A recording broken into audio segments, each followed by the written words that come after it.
seminario. Hoy tenemos dos disertaciones que la verdad que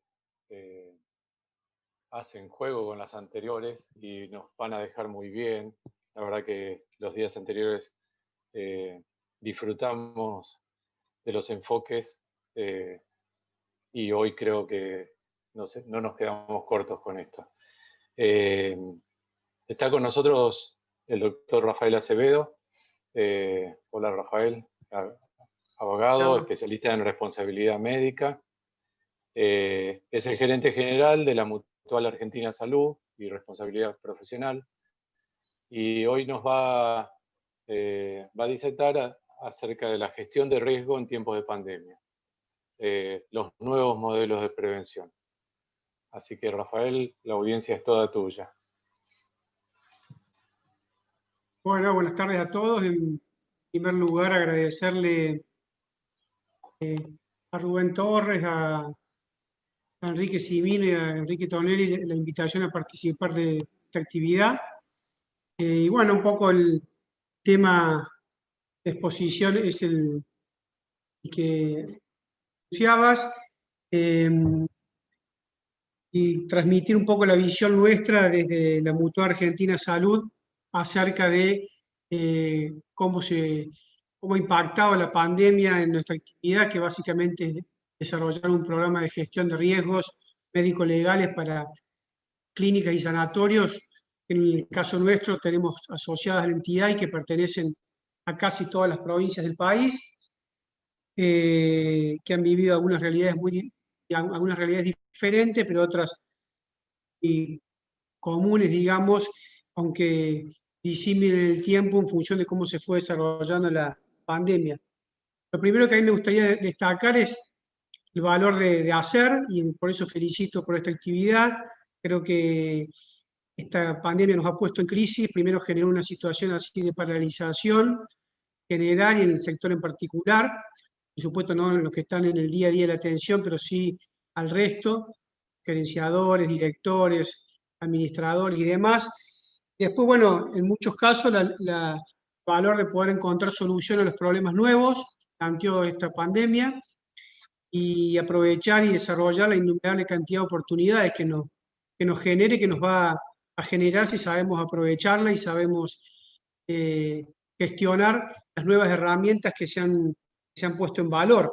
Fundamentalmente, todo lo que tiene que ver con tecnología de la información y la comunicación, todos los recursos que ya estaban instalados, pero que claramente se han potenciado en cuanto a la necesidad de su uso en esta situación.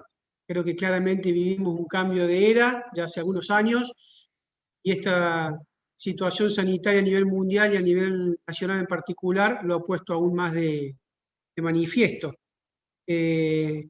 Pareciera ser que tuvo que venir la pandemia para dar algunos ejemplos, para que el expediente digital fuera una realidad, salvo la provincia de Buenos Aires y algún otro caso más. Hasta el momento del mes de marzo, todas las presentaciones debían ser físicas, en algunos casos complementariamente de manera digital, por ejemplo en la ciudad de Buenos Aires, pero ahora en casi todas las jurisdicciones la presentación es digital, el despacho es digital, hay audiencias digitales, y bueno, si bien esto le falta mucho desarrollo, creo que va a seguir creciendo y va a mejorar en la calidad, en la eficiencia y en la inmediatez del trabajo.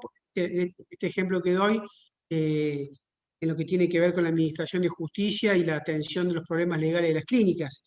Pero lo mismo en muchos otros ámbitos, todo lo que ha sido el fuerte desarrollo del e-commerce, esta pandemia que transparente la economía, va a redundar seguramente mayores ingresos para el Estado por la propia, digamos, transparencia y que impone el comercio electrónico y el mayor utilización del dinero digital por contraposición al dinero físico. Lo mismo, digamos, con otros aspectos, digamos, que durante estos meses se han ido claramente modificando, algunos de los cuales nos vamos a referir en particular. Creo que todo esto supone la necesidad de asumir un cambio de mentalidad, la importancia de que cada vez más trabajemos en redes, de que asumamos cada uno de los problemas de manera interdisciplinaria, la salud no escapa a eso, la atención médica por supuesto que tampoco, y la atención del paciente mucho menos. También tengamos en cuenta que esta pandemia ha servido para poner en valor a la salud, para poner en discusión muchos de sus aspectos, para mostrar la crisis del sistema sanitario, y creo que tiene que ser eso una oportunidad para que el sector de la salud haga una reivindicación, entre otras cosas presupuestaria, pero al mismo tiempo haga una autocrítica de administrar esa eventual mejora presupuestaria de manera más eficiente, de forma tal de que los recursos realmente redunden en una mejora en la calidad de la atención, por un lado, y una mejora en los beneficios económicos y de otra índole para quienes apuestan capital de riesgo al desarrollo de la actividad. Entre los riesgos, digamos, que podemos identificar de esta pandemia, yo marco aquí en esta filmina algunos, tienen que ver básicamente con los riesgos económico-financieros, los riesgos a la educación, los riesgos médico-legales y los riesgos para lo que tiene que ver con el personal sanitario.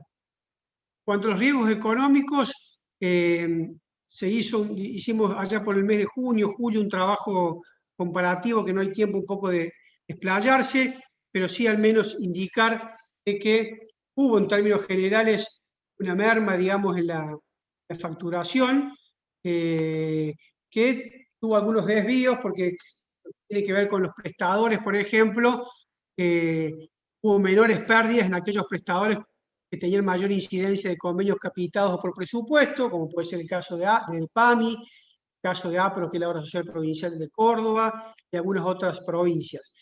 Por supuesto que tuvo,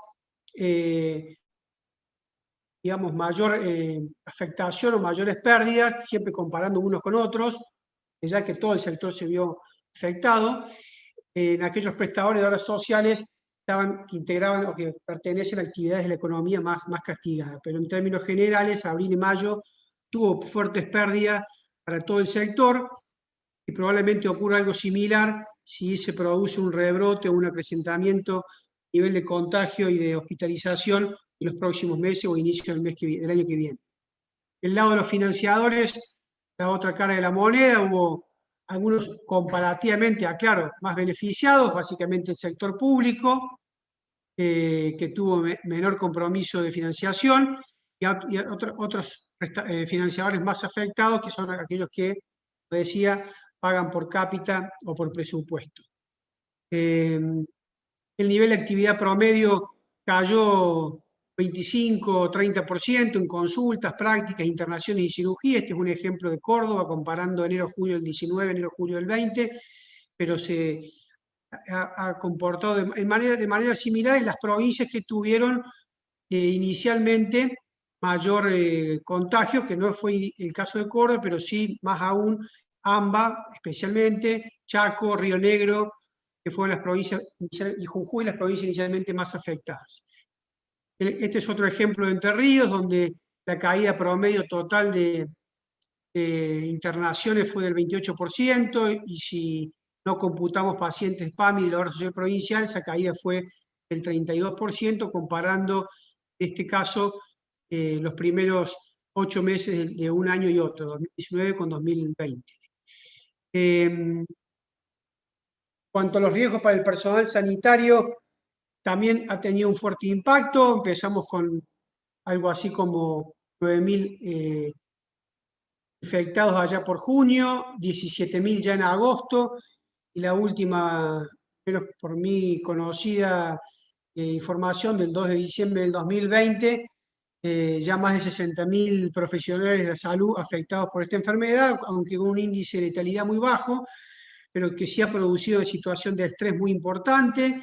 Ciudades de más de 100.000 habitantes donde no tenían prácticamente personal de terapia intensiva para brindar la atención, con el riesgo médico legal que eso supone, con las situaciones que hemos tenido que atender. Y bueno, son algunos indicadores que muestran cómo, por un lado, el grado de cansancio general que hay, población en general y en el sector y en el personal de la salud en particular, y a su vez lo que puede llegar a significar una situación de rebrote en los próximos meses, que seguramente acarreará indicadores más o menos parecidos. Obviamente el impacto ha sido mundial en ese aspecto, al igual que en materia educativa. Creo que también la pandemia nos ha mostrado que vivimos en un país federal, donde hay realidades muy diversas, la amplia geografía de nuestro país. Por solo dar un caso, el virus no circuló el virus en el 80% de los pueblos, ciudades y pequeñas localidades de nuestro país, y sin embargo, en esos pueblos y localidades, durante los primeros 100 días no hubo clases, las aulas estuvieron cerradas, y quizás se administró la situación como si la realidad nacional respondiese a la realidad del AMBA. Por supuesto que después la situación cambió, pero en lo que concierne a la educación, específicamente del sector sanitario, los más afectados fueron aquellos que están en la formación de posgrado. Ha habido menor nivel claramente de pacientes y de intervenciones, con lo cual su capacitación y su formación se ha visto afectada, y más aún en un país donde hay poco trabajo en lo que refiere a centros de simulación y en lo que refiere a trabajo con paciente estandarizado, cual, digamos, ha producido indudablemente una crisis. Habrá que repensar soluciones rápidamente para que, si esta situación continúa algún tiempo más, el año que viene no se viva, al menos en el primer semestre, una situación similar y se desarrollen los instrumentos necesarios para mejorar esa situación. Y después, finalmente, lo que concierne a los riesgos médico-legales, nosotros desde la entidad nuestra, que emplea más de 500 clínicas y sanatorios, estos han sido un poco los aspectos trabajados, formar y capacitar desde inicio, desde el mes de marzo, sobre el marco regulatorio de la pandemia, que fue cambiando, que era muy disímil según las provincias, país en algunos casos, por lo menos, el manejo del caso sospechoso, cómo se administraba el contacto estrecho y las conductas que motivaba eso, el aislamiento y las connotaciones médico-legales del aislamiento, cómo gestionar el alta epidemiológica, la prohibición de visitas, todo lo que ha sido la gestión de la teleconsulta o la telemedicina en general, manejo de la documentación y de los instrumentos que regulan las conformidades para distintas prácticas médicas en el medio de la pandemia, y protocolos institucionales y de seguridad del paciente han sido algunos de los aspectos que hemos atendido para nuestras clínicas y respecto a los cuales hemos brindado información y fundamentalmente guías de actuación médica. Poco este es el resumen de lo que hicimos, entre algunos elementos, la guía de actuación hospitalaria y de pautas de aislamiento domiciliario, que fue un poco el primero de los elementos que le hemos suministrado a nuestras clínicas. Después, el consentimiento general de internación que nosotros proporcionamos, tuvimos que ayornar a pacientes con COVID para hacer salvedades en cuanto a la capacidad prestacional, que en algunos casos se vio saturada en algunas clínicas, eximir de responsabilidad en tal caso, cómo administrar el tema de las no visitas, de la comunicación con el paciente, del eventual fallecimiento del paciente, que son todas situaciones especiales para pacientes COVID, ¿no? Entonces hubo que adecuar el consentimiento general de internación a ese tipo de situaciones, que nada tiene que ver con el consentimiento específico para la atención de determinada patología.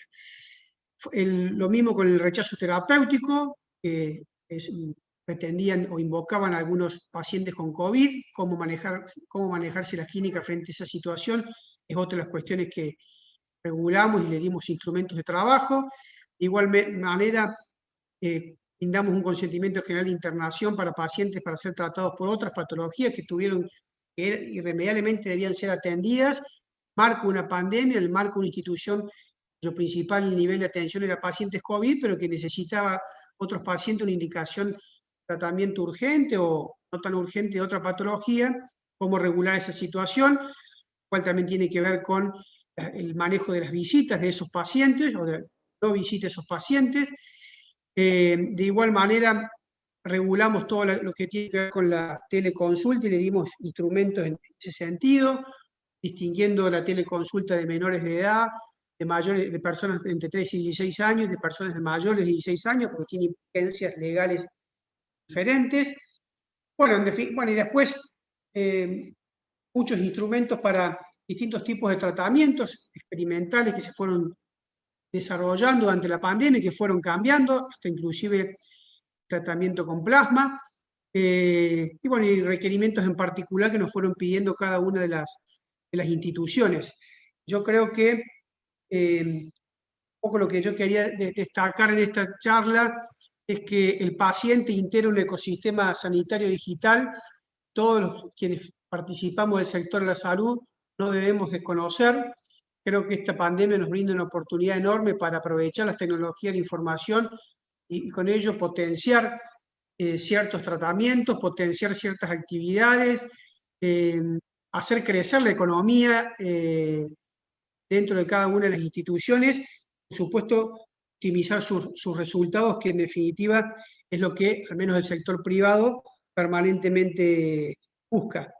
Dentro de ese ecosistema sanitario digital, algunos aspectos que tienen que ver son el de la historia clínica única, la telemedicina, la inteligencia artificial, y bueno, y esos elementos plantean nuevos riesgos que tienen un poco que ver con los riesgos tradicionales que nosotros administrábamos, bajo un ecosistema distinto, pero al mismo tiempo, y esto es fundamentalmente lo que yo quiero destacar, dan muchas posibilidades de cambios y de oportunidades en lo que tiene que ver con telemedicina, que en realidad es teleasistencia, teleconsulta, teleinterconsulta, telerobótica, cirugía robótica, televigilancia y todo lo que ello encierra.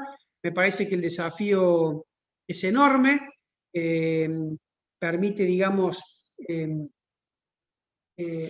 el paciente, digamos, acceda a atenciones que hasta aquí no accedía, desde ya que la telemedicina es complementaria, no sustitutiva de la atención presencial, pero es de gran valor para todo lo que tiene que ver con autocuidados, con pacientes crónicos, todo lo que tiene que ver con salud cardiovascular, internaciones en domicilio, endocrinología, diabetes, nefrología y otras especialidades predominantemente clínicas, donde la telemedicina juega un rol muy importante y a veces sirve para una orientación inicial, pero mucho más aún para el seguimiento de pacientes. Entre las principales ventajas, facilita el acceso, la equidad, digamos, en el acceso a la atención, reduce los tiempos de espera, corresponsabiliza, y esto es un elemento que nosotros damos importancia, corresponsabiliza al paciente en el cuidado de su salud, mucho más. En cuanto a cuestiones vinculadas al paciente, en cuanto a cuestiones vinculadas a los profesionales, la posibilidad de tener una mejor comunicación, la posibilidad de reducir errores, si se estandarizan los procesos, la posibilidad de acceder a una interconsulta mucho más rápida, a procesos de aprendizaje continuo mucho más inmediatos. En definitiva, mejora la gestión clínica y la calidad del servicio de atención médica. Y creo que para los centros de salud, aparte de los profesionales, también va a redundar en una reducción de costos, una reducción de infraestructura física, claramente, va a disminuir el índice de infecciones, va a bajar el índice de infecciones hospitalarias, y va a redundar en una reducción de riesgos médico-legales, porque, insisto, la digitalización y la telemedicina compromete mucho más al paciente, que no puede ignorar las indicaciones médicas dadas, pautas de alarma brindadas, cuando se desarrolla en el marco de un proceso de este tipo, con lo cual los riesgos médico-legales para las instituciones claramente bajan. La historia clínica se ha potenciado. Hasta antes de la pandemia, más o menos el 40% de las clínicas utilizaban este elemento, al menos de las que atendemos. Hoy más del 65%, en un desarrollo total o parcial de historia clínica digital, que en algún momento deberá ser única, que es lo que demanda la ley 26.529. De igual manera, es una solución que claramente está ya afianzada, que ha tenido su correlato legislativo con la ley 27.553, es la prescripción digital de medicamentos. También compromete al paciente en cuanto a ello, reduce las posibilidades de fraude, reduce las posibilidades de errores en la prescripción de los mismos, permite un mayor seguimiento terapéutico del paciente, de hecho de la prescripción digital de los mismos, con lo cual creo que es una de las cosas buenas que nos deja esta situación. Y aprovechar también la inteligencia artificial como un instrumento enorme que tiene desarrollo en otros ámbitos de la economía, pero que también ha llegado y va a llegar, digamos, a la salud, porque va a reducir costos de atención, va a evitar muertes predecibles, va a reducir tiempos de espera si se administra bien la información, basta predecir epidemias, va a permitir desarrollar nuevos medicamentos y nuevos tratamientos. Eso de inteligencia artificial y Big Data. En definitiva, creo que tenemos que acomodarnos a esta nueva situación, verlo como una realidad desafiante, pero al mismo tiempo tiene que motivar enormemente para su uso, para su desarrollo. Creo que el sector tiene una gran potencialidad de desarrollo en calidad, en resultados, si sabe aprovechar todos estos instrumentos que van a permitir eh, hacer más eficiente su gestión y la atención de sus pacientes. En definitiva, un poco estas son las oportunidades y desafíos que nos ha dejado, que nos deja, está dejando, porque todavía continuará por algún tiempo más esta pandemia, y que bueno, y que me parece que es importante tenerlo presente. Yo quedo abierto a cualquier pregunta que quieran hacer y desde ya, muchas gracias. Muchas gracias, Rafael. Bueno, la idea es continuar con la siguiente disertación y después al final hacer todas las preguntas, a menos que tengas que retirarte. No, está bien. No, Por supuesto no que hay no. problema. No sé si No. hablabas, si Josefina charló esto con vos, pero yo no lo sabía. No, está bien, Bueno, no, si no, si no. bárbaro. Y es Les recordamos participar en toda la reunión. Bueno, bárbaro. Les recordamos a todos que el mecanismo para hacer preguntas a los disertantes es mediante el chat. Entonces, como recién dije, al final vamos a hacer las preguntas a cada uno de ellos. Bueno, pasamos a la segunda parte de hoy. En esta oportunidad lo tenemos al doctor Alberto Díaz Legaspe, que nos va a hablar sobre la gestión por procesos y la acreditación como una herramienta de mejora continua. El doctor Díaz Legaspe, a ver, Alberto, si me ayudas, una lista larga para decir, ex director de hospitales en España, en la Argentina, funcionario del Ministerio de Salud, de la Nación, de diferentes provincias como Buenos Aires, Chubut, Jujuy, Salta, consultor del Banco Mundial, actual encargado de relaciones institucionales del SENAS. Bueno, creo que me olvidé de algo, por ahí había algo más, ¿no? ¿Qué no hiciste? Hice de todo. Bien, Gracias. bienvenido. Gracias. Ahora tengo que aprender cómo se hace para compartir la pantalla. Ahí abajo al medio. Voy a intentar. Aquí abajo pone compartir pantalla. Compartir Pero pantalla. no estoy seguro de que tengo la pantalla lo que compartir. Ya, vamos a intentar minimizar esto. Ahora sí. Ahora aquí tendría que venir yo aquí. Cargar mi pantalla, espero que la cargue en algún momento.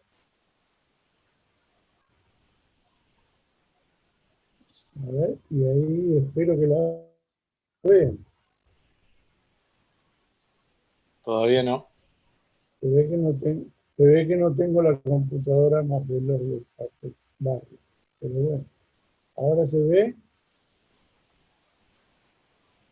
Ahí puede No, ser. todavía no. Ahí se me cambia. A ver, voy a intentar ver cómo se puede hacer esto. Porque les juro que yo lo tengo ahí. Compartir pantalla, a ver aquí, si lo tengo de nuevo. Ahí veo. Ahora.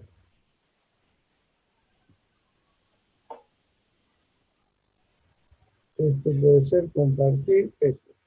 Ahora puede ser Ahora sí, a ver. Por Muy fin. bien. Ahí está, gestión por Bueno, lo procesos. logramos. Este proceso me costó. Bueno, Perfecto. yo quiero hablarles hoy de una pantallazo para explicar qué es la gestión por procesos y qué beneficios nos puede aportar a la hora de mejorar la calidad de las instituciones. Una parte importante de los desafíos lo que acabamos de oír es que hubo una necesidad importante de repensar muchos de nuestros procesos, de los procesos más habituales. Así que esta oportunidad de repasar cuál es el manejo de la herramienta puede que sea útil para esta nueva oportunidad, estos nuevos desafíos que se nos presentan. A ver si logro pasar la próxima. Hace muchos años nuestro amigo Vicente Ortún nos explicó que en la gestión había un área que llamó microgestión, que era lo que llamamos gestión clínica, donde el instrumento más importante es el bolígrafo del profesional de la salud. Esto se diferenciaba de lo que es la gestión del centro, donde ese profesional se desempeña, que Vicente llamó mesogestión y este fue su aporte. Y por encima está la gestión política, la gestión de las, en particular del Estado, de los estados. Nosotros entendemos que gestionar tiene unas etapas predeterminadas. La primera claramente es planificar a dónde vamos, para qué estamos, qué es lo que queremos hacer. Esta planificación necesita luego una organización para desarrollar sus objetivos. Lo que hemos planificado debe realizarse y debemos organizarnos para realizarlo. Una vez que nos organizamos es necesario dirigir y aquí entran a jugar cuestiones como el liderazgo o la organización interna y las jerarquías dentro de la institución. Una vez que estamos dirigiendo y en marcha en nuestro proceso de planificación, cumplir las metas de la planificación, debemos controlar lo que sucede. Y controlar implica establecer metas, mediciones, cuestiones que nos permitan saber si la tarea de todos los días está siguiendo el rumbo que estimamos debiera, o que queremos que pase, o va hacia otros lados. Esto en general se llaman los indicadores de proceso o indicadores distintos que los de resultados, porque al final debemos evaluar los resultados, a ver si efectivamente nuestra institución va a donde la queremos llegar. Y una vez evaluados estos, podemos llegar a modificar nuestro plan porque hubo cosas que se nos presentaron en el camino. Por ejemplo, una inesperada pandemia. Con este marco general, gracias Carlos Tomás por estar con nosotros, nosotros hemos diseñado 3 herramientas fundamentales para la gestión. Hemos adaptado a través de muchos años. La primera, que obedece a desarrollar la misión de la institución. Estas instituciones casi siempre tienen un leitmotiv común en su misión, que es brindar servicios de salud a una población dada con unos medios determinados. Y aquí, dar servicios de salud a una población dada implica usar una herramienta que es la gestión centrada en el usuario, que frecuentemente la vemos reflejada en los estándares de evaluación de calidad. Cuando hablamos de la organización, la gestión por procesos es la herramienta indicada y la que nos vamos a referir hoy. Por otro lado, el método de la transformación de una institución hacia los nuevos objetivos implica el uso de la planificación participativa por objetivos. Ojo a esta palabreja de participativa, que es la clave de la cuestión.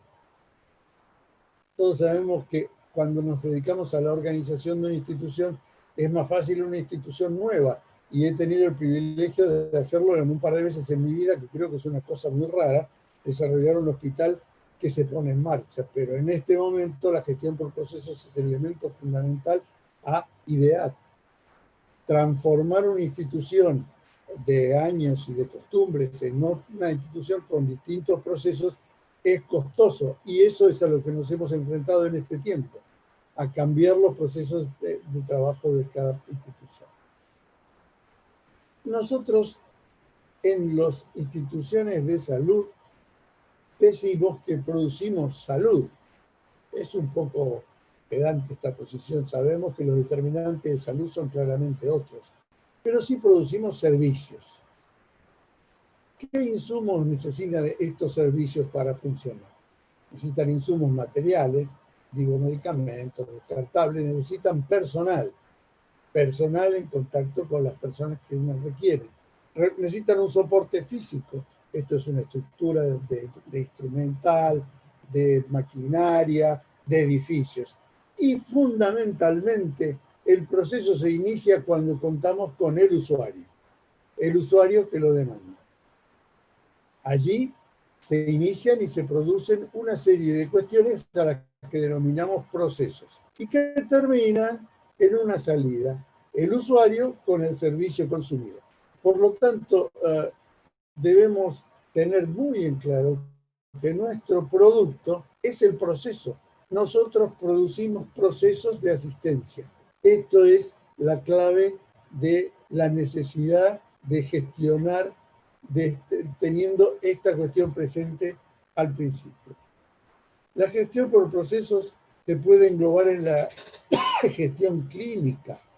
El objetivo es lograr gestiones eficientes en calidad, también como en consumo de recursos. Escuchamos el otro día que una de las estrategias centrales de la Organización Mundial de la Salud, además de generar calidad, es tratar de reducir el consumo de recursos sanitarios. Con la gestión por procesos se mejora, por lo tanto, la eficacia, la eficiencia y la calidad, al estandarizar las tareas y protocolizar los procedimientos basados en evidencia científica. Esto es tratar de homogeneizar los procedimientos, de frente al mismo problema, reaccionar de la misma y mejor manera. La gestión por procesos puede usarse en cualquier institución. Para ello debe escribirse en forma clara su misión, la misión de la institución. A veces estamos en una institución y sabemos claramente que es una institución que da servicios de salud, pero la misión debe estar clara, y más que estar clara para la institución, para todas las personas que participan de los procesos que allí se realizan. ¿Qué consiste? ¿Para qué existe esta institución? ¿Quién la realiza? Esto se concreta a continuación: entradas y salidas e identificación de clientes y proveedores de estos procesos. Se debe poder medir la cantidad y calidad de lo producido, el tiempo de la entrada hasta la salida, el costo invertido en añadir valor en este proceso. Decía el gurú de la gestión que lo que no se mide no se puede gestionar. El gurú de la gestión es Peter Drucker, obviamente. Por último, ha de poder asignarse responsabilidades en el cumplimiento de la misión del proceso a una persona, al que denominamos habitualmente propietario del proceso.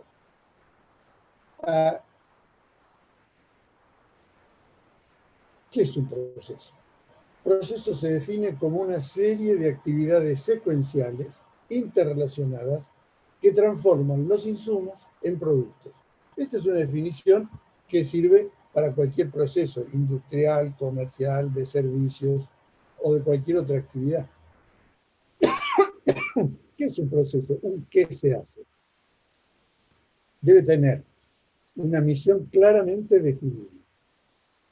¿Qué? ¿Para quién hacemos? ¿Qué hacemos? ¿Para quién lo hacemos? ¿Cómo lo hacemos? Una frontera delimitada. Es un proceso que tiene entradas y salidas concretas. Y una secuencia clara de etapas que se identifican como subprocesos. Debe poder medirse la cantidad, la calidad y el costo de cada proceso. Y esto es una cuestión clave. Entender esta situación de la medida es una cuestión esencial a la hora de utilizar esta herramienta de gestión. ¿Qué clases de procesos hay? Los primeros son los procesos gobernantes. Los procesos gobernantes son los responsables de entregar los lineamientos de acción para el desarrollo de los demás procesos del sistema, de acuerdo a las políticas institucionales. Acuérdense que estamos hablando de mesogestión y de microgestión. Finalmente, el central, el proceso generador de valor. Nosotros generamos valor. Eso es la función, el resultado de la función que desempeñamos dentro de las instituciones. Está dirigido a generar los productos que demanda el cliente externo. Es decir, cada uno que con su trabajo aporta para desarrollar un proceso que demanda el cliente externo es un generador de valor. Y por último, los procesos de apoyo, que son los responsables del suministro de los recursos necesarios para el desarrollo de los demás procesos, ya sea básicamente los generadores de valor, pero también los gobernantes. Yo quise a veces graficar esta situación como la estructura de un árbol en la que los procesos clínicos, los procesos de generadores de valor, fueran lo que se ve, lo más grande, lo más visible de la institución, que se fundamenta en procesos de apoyo, que son los soportes, por lo tanto el tronco que sostiene el árbol, y por último los procesos de gobierno, que son los que alimentan este ser vivo para que la institución funcione.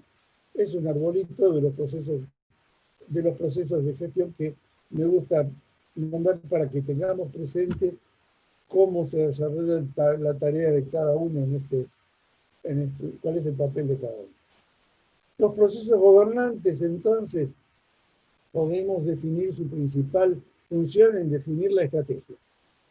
Muchas veces hablamos de estrategia, de planificación estratégica, y concretamente esto es un eje central que aplicamos a la hora de acreditar la calidad de las instituciones. ¿Y qué es la estrategia? Hay muchas respuestas para esto, pero, por ejemplo, podríamos decir que es el arte de la guerra. Un general chino de hace 3.000 años, que se llama Sun Tzu, escribió este libro, y desde allí todavía hoy las grandes empresas del mundo están sacando principios útiles. Es el plan de juego, diría un deportista. Para un equipo de deporte cualquiera, el plan de juego es la estrategia a desarrollar. Y esto lo vemos todos los días en los programas de televisión. Por otro lado, estrategia también suena a militar. El estratega, el general, es el que hace la estrategia en la disciplina militar. Por otro lado, en lo comercial, podemos decir que todo lo encaminado directamente a alterar la fuerza de la empresa en relación con sus competidores. Esta es la estrategia. Esto es la estrategia comercial. También, para hacerlo más amplio todavía, podemos decir que estrategia es la piedra angular de cualquier negocio.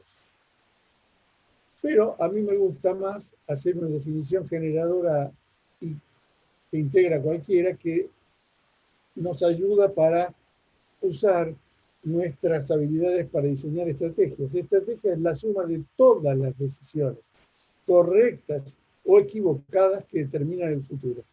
Si entramos a pensar en la tarea de cualquiera dentro de nuestras instituciones, va a ver que todos los días toma decisiones correctas o equivocadas que pueden alterar el futuro de la institución. En este momento en que hemos estado desafiados por una situación absolutamente inédita, todas las decisiones han sido estratégicas, y estas decisiones han tenido que repensar las estrategias anteriores.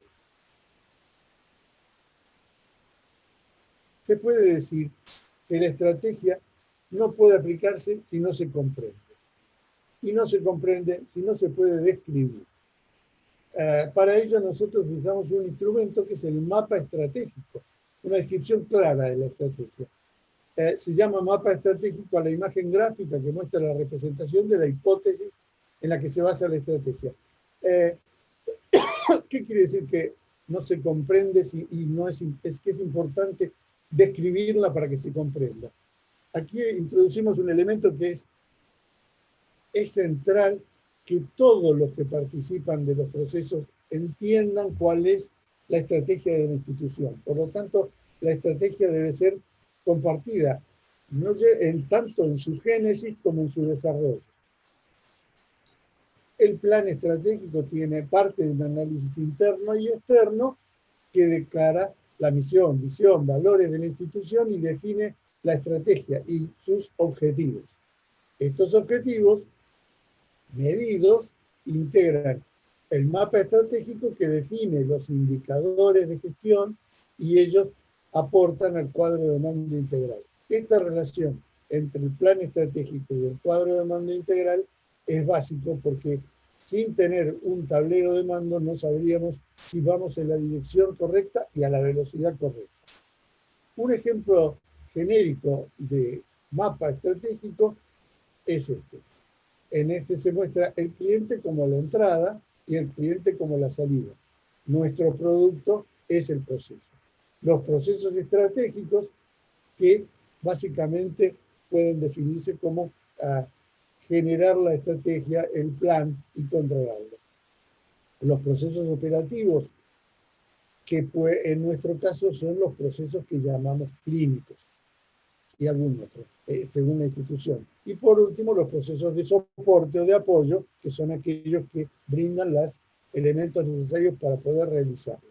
Finalmente, este tipo de esquemas, este tipo de diseños son los que hoy se muestran en cualquier hospital moderno para definir cuál es su organigrama, distinto del organigrama piramidal de ravioles que usamos clásicamente. Hoy las funciones se definen mucho más con su posición dentro del mapa estratégico que en la jerarquía que mostraban los antiguos árboles de gestión, árboles de organización. ¿Cuál es la cuestión de los procesos estratégicos en un hospital? El usuario ingresa a los procesos clínicos. Estos procesos clínicos empiezan por la situación de atención al usuario. Esto es una cuestión que frecuentemente los profesionales de la salud ignoran, pero para que un paciente llegue a concretar su necesidad de sentarse frente, o colocarse ahora frente a una pantalla, frente al profesional que tiene la capacidad de resolver su problema, es necesario una interfaz importantísima. Muchas veces en nuestras instituciones no damos valor al empleado, el empleado que atiende el teléfono, y sin embargo es el que muchas veces gestiona lo que llamamos la hora de verdad, cuando un paciente decide ser nuestro usuario o no. Allí se pasa entonces a los procesos de agregado de valor que podemos dar. Y estos los podemos llamar procesos clínicos. Están protagonizados con los servicios finales. ¿Quiénes son los servicios finales? Son aquellos que dirigen el proceso de asistencia según el diagnóstico de cada paciente y indican cuáles son los subprocesos necesarios para lograr el resultado deseado. A estos procesos se agregan los servicios intermedios, aquellos que, trabajando directamente sobre el paciente, aportan como subproceso de los servicios finales. Para ser más claro, si aparece un paciente, un usuario, con una fractura, es necesario usar el que se va a encargar del proceso final será un traumatólogo y necesitará usar servicios intermedios como unas imágenes, quizás algunos servicios de laboratorio. Esto es necesario remarcarlo porque muchas veces se confunde y se localiza los servicios intermedios como servicios de apoyo, cuando intervienen directamente en los procesos, agregan valor a los procesos clínicos. En muchas instituciones existe una función de docencia. Antiguamente decíamos que los hospitales tenían 3 funciones, que eran asistencia, docencia e investigación. La investigación se ha ido alejando de la mayoría de nuestros centros, pero todavía en algunos permanece, y eso es otro proceso de agregado de valor. La docencia, que es bastante más común en nuestras instituciones, docencia de pregrado, muchas de ellas en enfermería, docencia de posgrado, las distintas especializaciones médicas que se cursan a través de las residencias médicas, Esto es un proceso distinto de los procesos asistenciales, pero también agrega valor, porque comienza con un insumo, que son los educandos, y termina con un producto, que es una profesional educado y graduado en una determinada especialidad o materia. Esto es necesario separarlo y diferenciarlo como proceso de agregado de valor. Los procesos de apoyo, la esencial contribución de los recursos, la gestión de recursos humanos, la gestión de administración con sus distintas etapas, el mantenimiento de los servicios generales que nos mantienen en funcionamiento los instrumentos que usamos para el desarrollo de los servicios finales y, mucho más importante cada día, la informática. La informática es un proceso de apoyo. Frecuentemente lo vemos en algunos organigramas como proceso de gestión de gobernanza. Y sin embargo, a pesar de que la información es vital para la gobernanza, es uno más de los procesos de apoyo cada vez más importantes. Los procesos gobernantes, entonces, finalmente tienen como misión ejecutar la dirección estratégica. Y esta dirección estratégica tiene 3 tareas fundamentales. Desarrollar el plan estratégico. De este se derivan los planes operativos anuales. Quiero hacer un alto en esto. El plan estratégico, por su propia concepción, es de largo plazo. Y el plan operativo anual es el desarrollo de los objetivos del plan estratégico en un ejercicio anual. Casi todas las empresas comerciales tienen sus balances fijados en un ejercicio anual y las empresas públicas también a través de los presupuestos del Estado. Entonces, el plan estratégico se concreta en las acciones contempladas en los planes operativos anuales. Lo estratégico es de largo plazo, lo operativo es de plazo corto, destinado a un ejercicio. Otra de las tareas básicas de la dirección estratégica es el control de la gestión.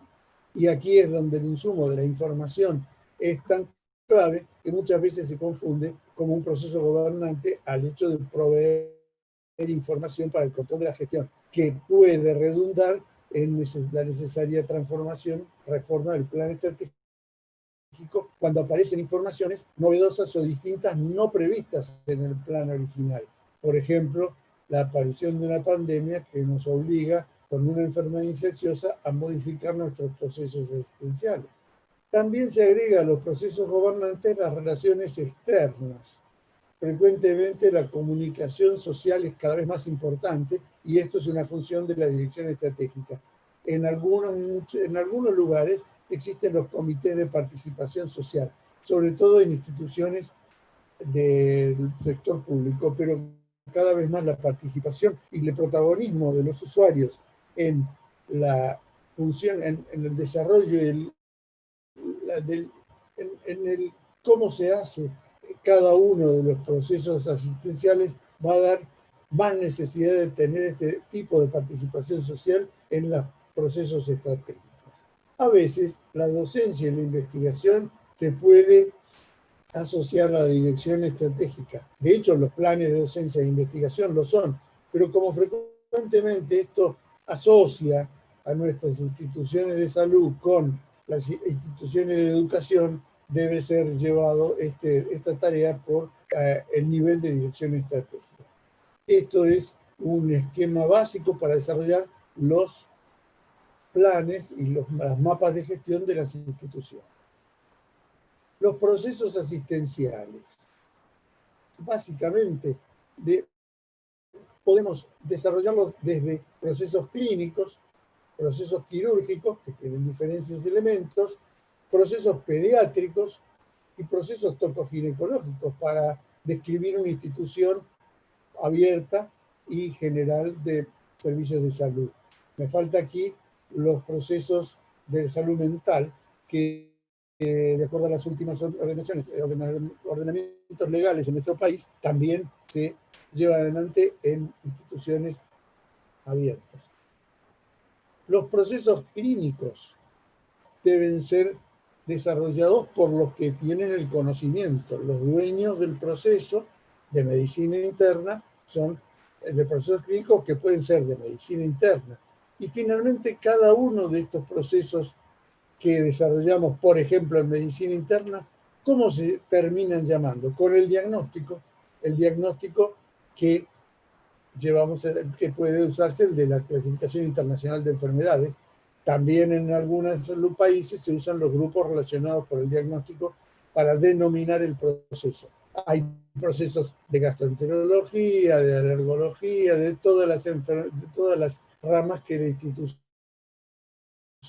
desarrolle en su interior. Quiero decir que ese grueso trazo de los procesos de agregado de valor clínicos se dividen en casi tantos procesos como diagnósticos somos capaces de gestionar dentro de la institución. Esto no se puede terminar nunca. Los procesos asistenciales principales de valor agregado también pueden mirarse desde el punto de vista más agregado. Un proceso es la asistencia ambulatoria, que empieza a desarrollarse, como dijimos, los procesos tienen que tener claros límites. Inicia en el pedido de turno y puede terminarse en el alta del episodio. Episodio clínico de consulta. En la internación programada clínica se inicia con el pedido de turno o pedido de cama hasta el alta de hospitalización. Distinto de la intervención programada quirúrgica y distinto, pero muy distinto, de la internación de emergencia quirúrgica que empieza con la consulta en el servicio de emergencia. La internación clínica de emergencia ¿Iba a la sala? Sí. Me parece que el doctor Barcesa tiene abierto el micrófono. La asistencia obstétrica, curiosamente, se podría haber empezado en la pedido de consulta y, sin embargo, frecuentemente las embarazadas acuden a través de la consulta de emergencia. La emergencia ambulatoria, que consulta en emergencias y sale al final del episodio, termina el proceso. Los procesos asistenciales de agregado de valor deben medirse. Para eso, en una institución cualquiera, podemos medir las entradas. Las entradas son a través de los consultorios. Existen los que se resuelven con la consulta y estos son los tratamientos ambulatorios programados. Otros son procesos que desde la consulta se determinan necesidad de la internación y estos son procesos con internación programada. También hay procesos quirúrgicos programados que tienen distintos componentes. Otros procesos se inician en emergencia. Estas emergencias pueden terminarse en esta consulta y esto es un proceso muy frecuente en nuestras instituciones. Y por otro lado pueden requerir del uso del quirófano y transformarse en una internación quirúrgica a partir de emergencias. Como dijimos antes, la mayoría de las pacientes que entran al centro obstétrico lo hacen a través del servicio de emergencias, aunque con la proliferación de la práctica de la cesárea programada muchas veces entran como una internación quirúrgica programada, solo que allí interviene un centro obstétrico. También tenemos una posibilidad de una internación de emergencias clínicas. Estos números son reales y pertenecen a un hospital real. Teniendo este mapa y estos valores de nuestra institución, podemos ahí diseñar algunos de los procesos fundamentales y influir en nuestra estrategia, porque fíjense la cantidad de que el 72% de los pacientes de esta institución ingresaban al contacto con la institución a través de la consulta externa y solo el 28% a través de emergencias. Cuanto más ordenada está la institución, más pacientes ingresan por esta puerta. Estos pacientes nos obligan a estar preparados para distintas situaciones que no sabemos cómo va a venir. Y aquí, sin embargo, lo podemos programar con mucho más detalle.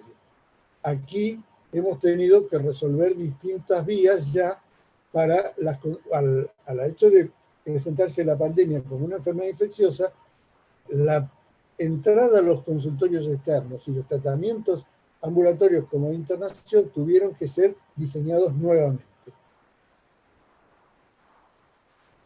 ¿Cómo interviene en la calidad de los procesos? Primero, la planificación. Esto requiere el establecimiento de políticas de calidad. Los planes estratégicos y los operativos deben estar enfocados a la mejora de la calidad. También la organización, haciendo intervenir a la dirección ejecutiva de las instituciones en la calidad, a que la calidad se haga objetivo central de las y conciencia en las direcciones ejecutivas de las instituciones. La creación de unidades de mejora de la calidad, lo que nosotros llamamos en las evaluaciones comités de calidad, y los equipos relativos de mejora que pueden desarrollarse en distintas áreas de la institución. La información es vital. El hecho de establecer indicadores de proceso que nos permitan un monitoreo para saber si lo que nosotros estamos pensando que está mejorando o que debiera mejorar efectivamente se hace. El control de las historias clínicas, el control de distintos accidentes o incidencias, debe ser medido estableciendo puntos de información que permitan el monitoreo. La información al usuario, la participación del usuario, tanto en las estrategias como en la ejecución de cada uno de los procesos, es fundamental. Por eso insistimos a veces en que los derechos del paciente deben estar reflejados, la misión de la institución debe estar expuesta en lugares públicos para que el usuario participe de la tarea de darle un proceso que le mejore la salud. Luego la garantía y la mejora de la calidad de los procesos se produce a través de la estandarización. Esto es tratar de disminuir la variabilidad de los procesos. Quiero decir que frente a un diagnóstico determinado, la conducta de la institución sea normada de acuerdo a la evidencia científica disponible, y esto se traduce en la utilización de guías clínicas. Es esencial la autoevaluación de los procesos de calidad, y allí debe intervenir las unidades de calidad y los equipos de mejora. Finalmente, la acreditación externa es una garantía, y además en muchos países esto se usa como benchmarking, es decir, comparación competitiva de nuestras instituciones con otras similares. La mejora debe ser continua, por lo tanto, una acreditación no nos habilita a dormirnos en los laureles. Por eso las acreditaciones son frecuentes y son periódicas. Todo esto tiene que terminar en un solo resultado, que es la satisfacción del usuario, que es la función clave de la misión de nuestras instituciones. Que un lugar de trabajo de calidad lleva a la atención de la calidad del paciente. El entorno de prácticas favorables puede favorecer las expectativas y la satisfacción del usuario. La aceptabilidad, el cumplimiento de las normas, los aspectos organizativos, los efectos sobre la salud que tienen los procesos desarrollados y el trato recibido son cuestiones que valoran los usuarios para satisfacer sus expectativas. La accesibilidad, que tanto se habla en estos momentos, las barreras organizativas frecuentemente en nuestras instituciones que llevan a innumerables trámites burocráticos a realizar por el usuario para poder acceder a lo que necesita. Otras barreras que pueden ser culturales, sobre todo en lugares donde se desarrollan frente a distintas culturas de pueblos originarios, las económicas y finalmente las emocionales, que en estos momentos de enfrentar a la pandemia han sido tan importantes, tanto para el público, usuario, como para los personal de salud implicado. La competencia profesional es básica. y debe ser un aspecto de la calidad a tener en permanente desarrollo. Aspectos científicos técnicos, también la eficacia, efectividad y eficiencia de cada uno de los procesos. Esto es una cuestión a inculcar y a desarrollar y a poder dar en nuestra mejora de la institución de un modo permanente. La relación interpersonal, la conformación de equipos multidisciplinarios que cada vez intervienen más en nuestras instituciones, es un elemento funcional importantísimo para el logro de procesos de calidad. Y la adecuación, correspondencia de la atención recibida a las necesidades. Esta ha sido la palabra clave de este último tiempo, la adecuación a la nueva situación correspondiendo a nuevas necesidades, estableciendo procesos que respondieran a las nuevas necesidades. Y finalmente la continuidad. Hemos descubierto en muchos lugares, en muchas instituciones, que la atención de los pacientes debe ser coordinada e ininterrumpida. Cuestión que no se veía muy claramente en muchas instituciones antes de esta situación de pandemia. En este momento, la situación de aislamiento nos obligó a coordinar la continuidad de la atención, no ya de los que estaban internados o siendo tratados en nuestra institución, sino una institución que, por ejemplo, un hotel que seguía manteniendo al individuo aislado con una supervisión directamente coordinada con nuestra institución. Esta situación de la continuidad seguramente se verá muy favorecida por la irrupción de lo que comentaba recién el conferencista anterior, de que cuando la historia clínica electrónica se transforme en una herramienta interoperable, quiero decir que la atención primaria use la misma herramienta y la misma historia clínica, que pueda haber el primer nivel o el segundo nivel de atención y por otro lado se siga en el seguimiento de los pacientes crónicos con una misma historia clínica. Esto va a dar un salto enorme en la calidad al brindar atención ininterrumpida, continua. Como resumen, y creo que usé un poco menos del tiempo, pero va a ser bueno para ver si esto provocó algunas preguntas entre ustedes, creo que la visión global de la relación y la relación con su entorno es lo que favorece la gestión por procesos. La visión global de las relaciones y las dependencias internas, porque un proceso se inicia cuando el paciente se acerca a nuestra institución y sigue aún después de haber permanecido en contacto con nuestra institución directamente, aunque debemos darle un final. Ubica al cliente como eje de la gestión de la organización, la gestión centrada en el usuario. Es una metodología organizativa sólida que corresponde al estado del arte de la organización en casi todas las tipos de naturaleza de instituciones. El lenguaje común de gestión es válido para cualquier actividad, por lo tanto hay enorme bibliografía útil para poder buscar elementos de pensamiento en esta cuestión. Alinea las actividades y da sinergia a la organización. Evita la permanencia de los reinos de taifas frecuentes en nuestras instituciones. Se gestiona basando en datos de efectividad y eficiencia. Y también atribuye responsabilidades sistemáticamente a personas concretas. Y dirige hacia un modo de mejora continua de la calidad. En resumen, facilita la obtención de calidad en los resultados de nuestras instituciones.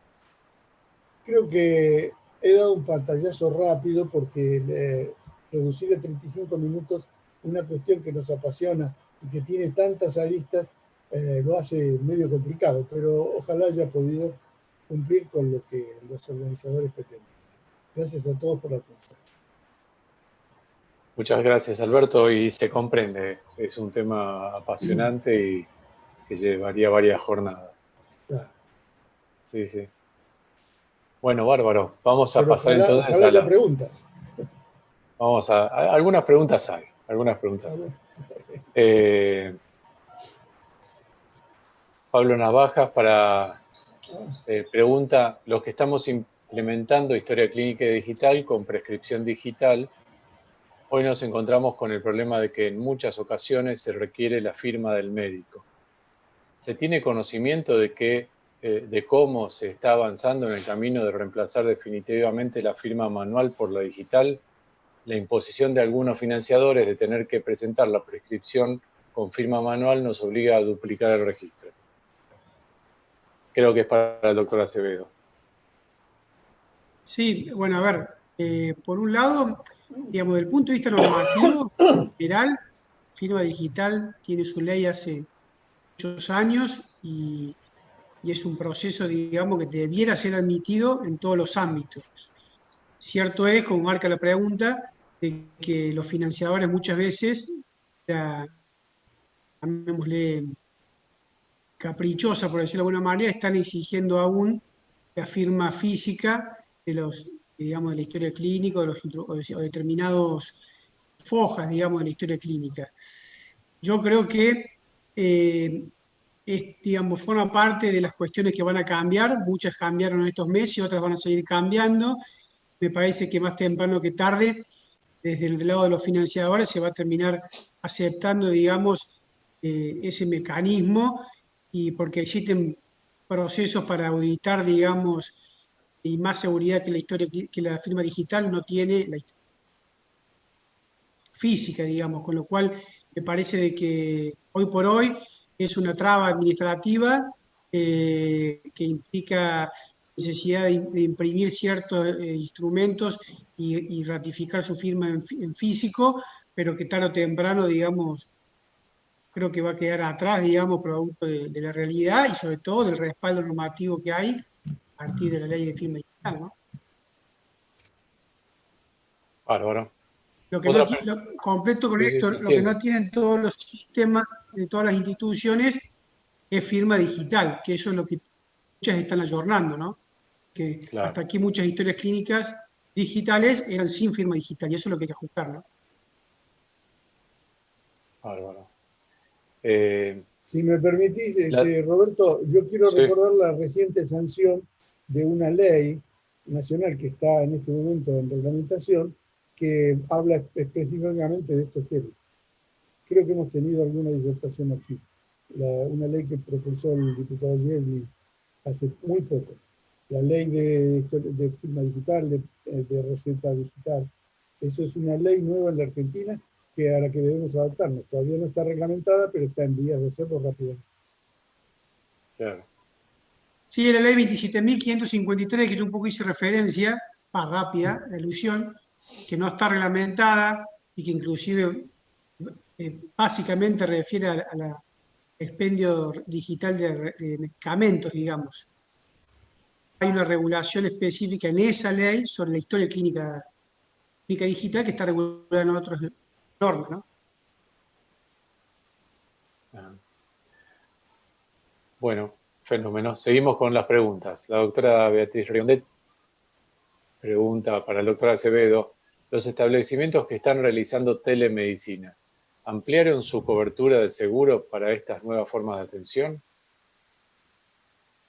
No, porque, digamos, las pólizas que actualmente, que hasta aquí, cubrían el riesgo médico legal, tanto institucional como profesional, cubren perfectamente la telemedicina. Lo que se requiere es el cumplimiento de los procedimientos básicos, ¿no? Que haya registración, atención médica y que haya consentimiento informado cada vez que eso se requiere. Por eso nosotros, por ejemplo, brindamos esos elementos, digamos, que aún a pesar de que la atención sea por teleconsulta, haya de por medio un consentimiento informado, haya de por medio registración, no solamente, digamos, de la atención, sino fundamentalmente de las pautas de alarma y de las indicaciones médicas, que son los dos elementos que generan mucha controversia médico-paciente, ¿no?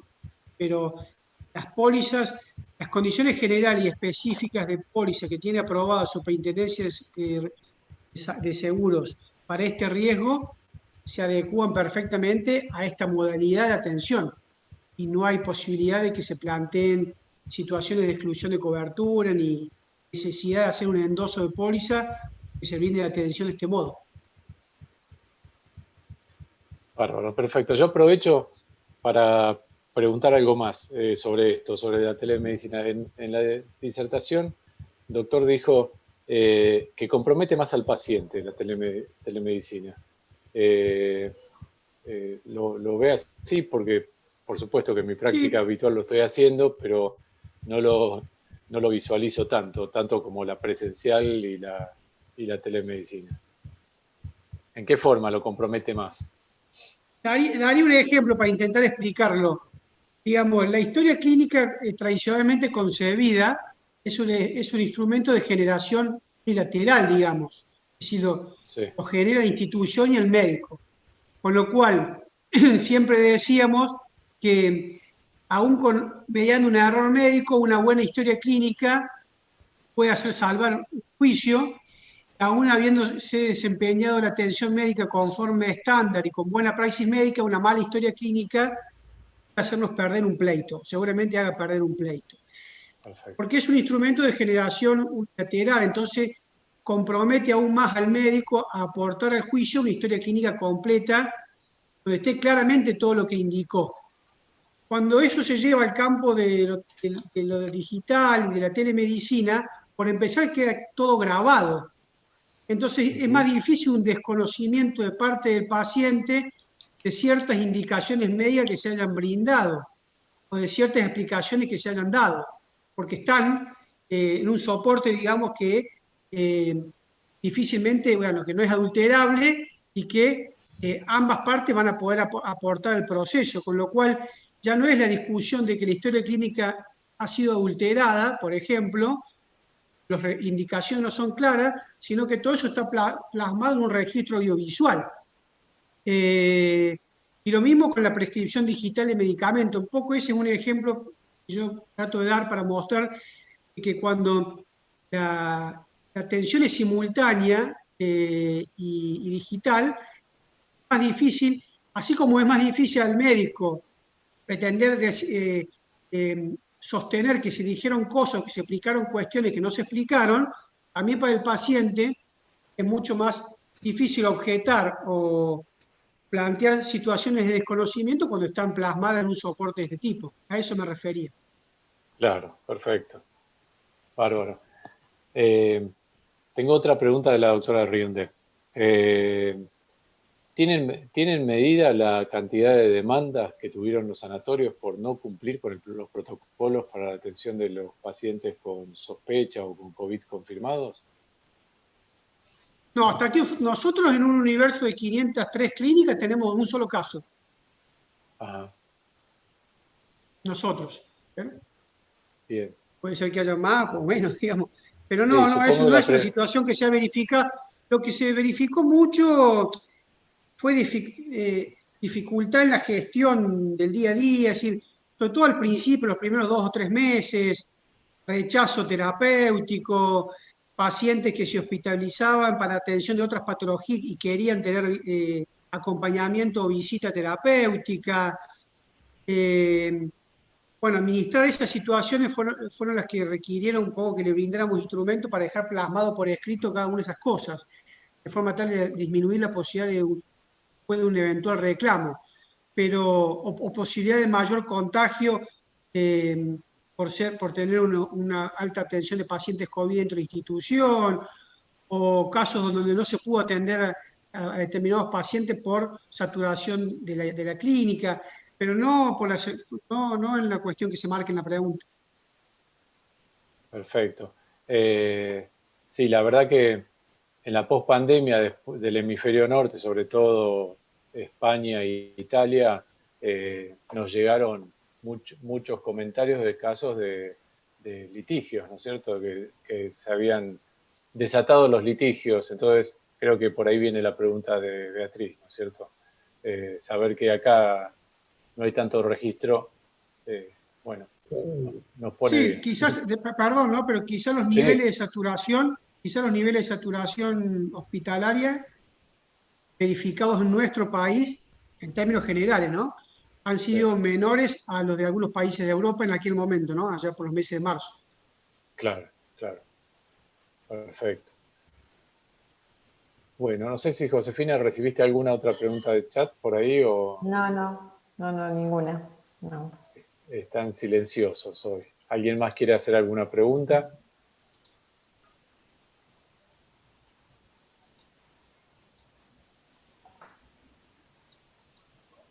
Lo dejaron al doctor de Legaspe sin contestar ninguna.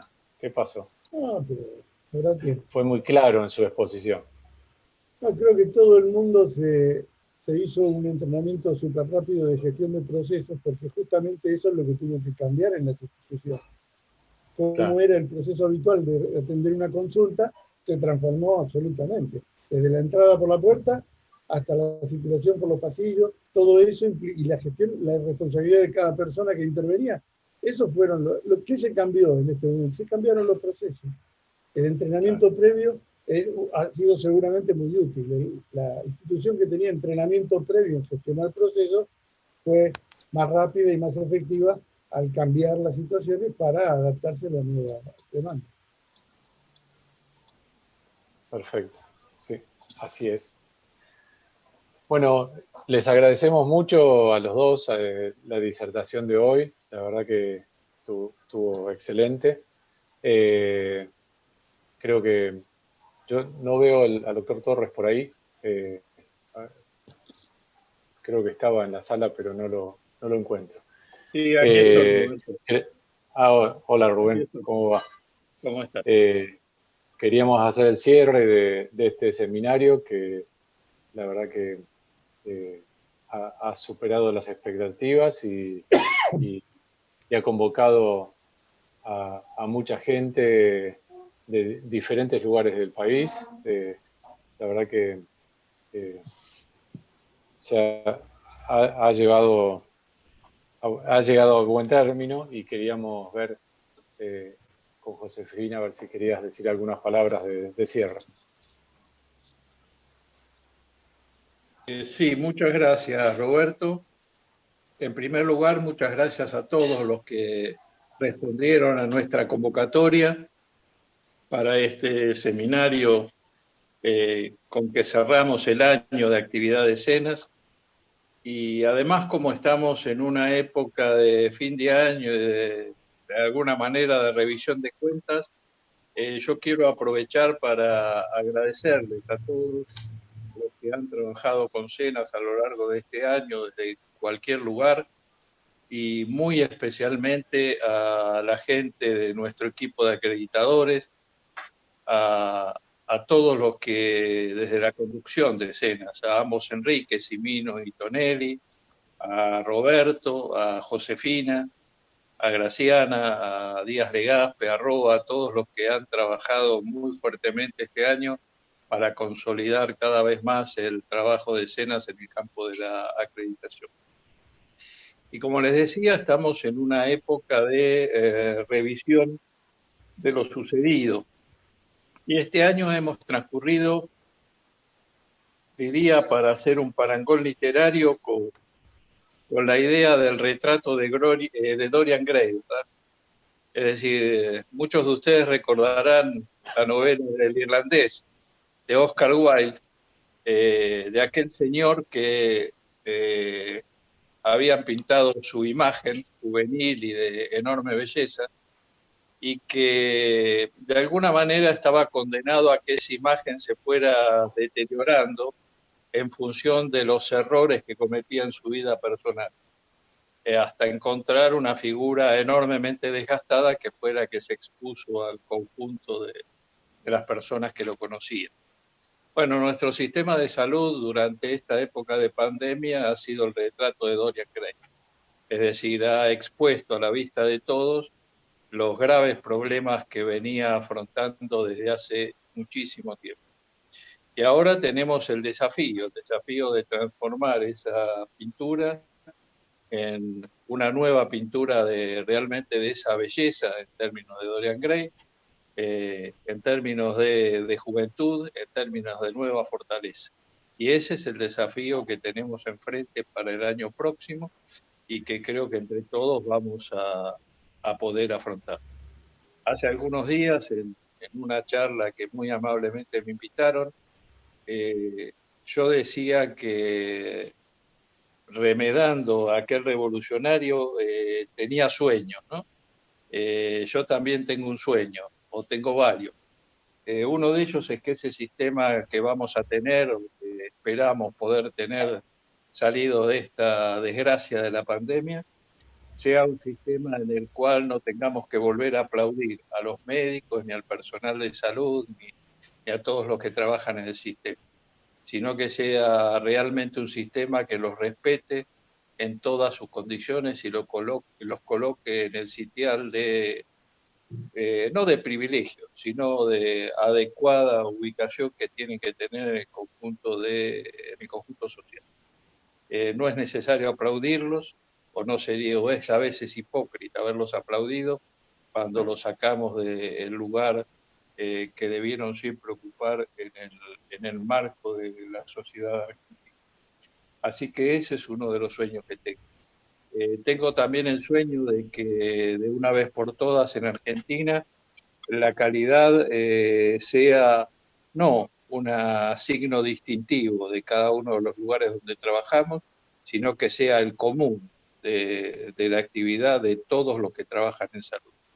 Y en eso está el empeño de Cenas, y además en eso, además en lo personal, me van a encontrar permanentemente en la lucha por conseguir. Les mando un abrazo virtual a todos, que tengan el mejor comienzo de un año próximo, y les repito, un gran abrazo virtual, y esperamos el año próximo poder hacerlo esto cara a cara y poder estrecharlos en un abrazo personal.